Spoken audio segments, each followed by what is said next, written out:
شاركت نادين نسيب نجيم جمهورها بفيديو من احتفالها بعيد ميلادها مع أدلة، وظهر أمامها 4 قوالب حلوى مكتوب عليهم حرف إن وشكل قلب. وكتبت نادين نسيب نجيم تعليقا على الفيديو: الله يخلي لي ياكم يا حياتي وعمري أنت ويعطيني العمر وضلني حدكم. احتفال نادين نسيب نجيم بعيد ميلادها، كما نشرت عبر خاصية القصص القصيرة في حسابها على انستغرام فيديو وصور من مفاجأة خطيبها واحتفاله بعيد ميلادها. على جانب آخر، كانت نادين نسيب نجيم كشفت عن الموعد المحتمل لإقامة حفل زفافها على خطيبها ناريك ناربكيان.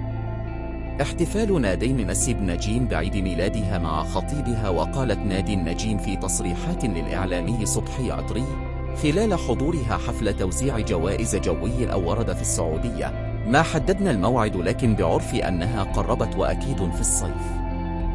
وأضافت أنها ليست متأكدة هل سيكون الزفاف في بداية منتصف نهاية الصيف. ورداً على سؤال هل سيكون حفل زفافها في لبنان، قالت نادين نسيب نجيم: نفكر في عمل حفل زفاف في لبنان وحفل في الخارج، لأنه عندنا أصحاب كثير في الخارج لن يستطيعوا الحضور إلى لبنان. وأضافت أنها ليست متأكدة هل سيكون الزفاف في بداية منتصف نهاية الصيف.